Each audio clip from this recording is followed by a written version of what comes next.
13 septembre 1982. Grace de Monaco quitte la résidence de Rock-à-Gel pour emmener sa fille Stéphanie, 17 ans, à l'aéroport de Nice. La petite princesse doit s'envoler pour Paris, où le couturier Marc Bohan l'attend pour un stage dans les ateliers de la maison Dior.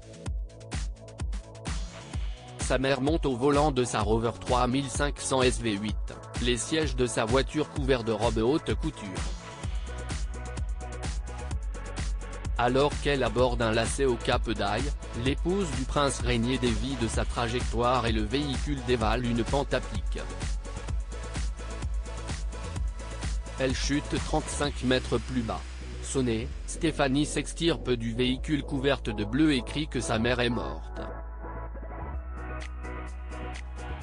Les secours arrivent rapidement, Grace Kelly gisant presque morte sur la banquette arrière de la voiture. Elle est transportée d'urgence au centre hospitalier Princesse Grace, où elle décède le lendemain d'une hémorragie cérébrale. Plusieurs sources indiquent que la mère d'Albert, Caroline et Stéphanie auraient en fait succombé à un AVC, survenu alors qu'elle conduisait. Sa mort brutale plonge les Monégasques et la famille princière de Monaco dans une longue période de deuil. Meurtri, les Grimaldi organisent ses obsèques le 18 septembre 1982 en la cathédrale de Monaco. Des dizaines de célébrités et membres du Gotha sont présents pour cet ultime hommage, Lady Diana, Nancy Reagan, Daniel Mitterrand. Grace de Monaco est enterrée 3 jours plus tard dans l'abside de la cathédrale de Monaco, à quelques mètres du palais princier, selon les informations de Sud-Ouest. Là même où l'actrice américaine avait épousé Régnier III en 1956, qui sera inhumé à ses côtés en 2005.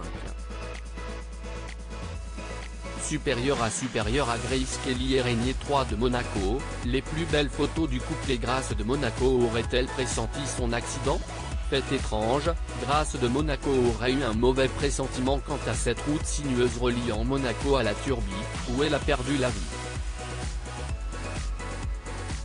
Dans le cadre de la promotion de son livre inoubliable Grace de Monaco, l'historien Jean Descartes, qui était proche de la princesse, a été interviewé par Madame Figaro. Auprès de nos confrères, le spécialiste est revenu sur cette drôle de prémonition. Elle a eu un accident à l'endroit même où elle me disait, quelques années plus tôt, que la route était dangereuse et que quelqu'un s'y tuerait, s'est-il souvenu avec gravité. Et de poursuivre sur l'AVC de Grace qui a sûrement causé l'accident, la voiture avait une boîte automatique et l'on n'a relevé aucune trace de freinage brutal. Elle a perdu le contrôle du véhicule, qui a atterri dans le jardin de l'un de mes amis, en territoire français. Ce qui compliquait les choses, parce qu'il fallait prévenir la préfecture des Alpes-Maritimes avant celle du territoire monégasque, a-t-il détaillé.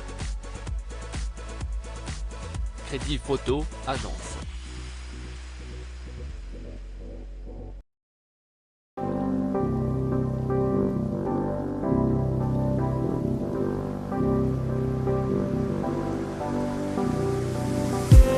I just need